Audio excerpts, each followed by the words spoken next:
নমস্কার, সবাইকে জানাই শুভ সপ্তমী। কেমন লাগলো আপনাদের ছবিটা?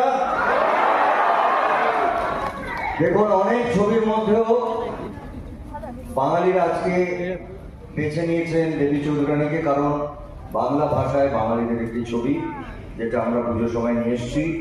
আমার সঙ্গে আমার অন্যান্য শিল্পীরা আজকে আসতে পারেনি তাদের নিজস্ব অনেকগুলো কাজের জন্য। তবে আমার মনে হয়েছে সপ্তমীর দিনে আপনাদের কাছে, আমি নন্দনে সবসময় আসি, আজকে আপনাদের কাছে এসে পৌঁছালাম।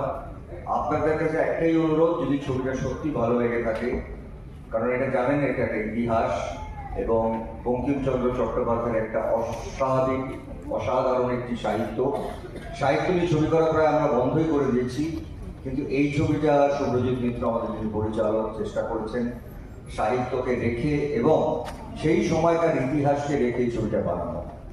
আমার শুধু বলবো যে এই ছবিটা না আপনারা যদি পারেন আপনাদের বাচ্চাদেরকে প্রয়োজন আছে বলে আমার মনে হয়। আপনারা আমার লালন দেখেছেন, সুভাষ ঘোষ দেখেছেন, অ্যান্টনি ফিরিঙ্গি দেখেছেন, এখন ভবানী পাঠক দেখছেন। আমি আমার মতন করে আপনাদেরকে চেষ্টা করেছি, এটা আমরা সবাই মিলে চেষ্টা করেছি আপনাদের একটা ভালো ছবি উপহার দেওয়ার। যদি ভালো লাগে সবাইকে বলবেন, আর পুজোটা সবাই খুব ভালো করে কাটাবেন। জয় ভৈরবী, ভালো থাকবেন সবাই।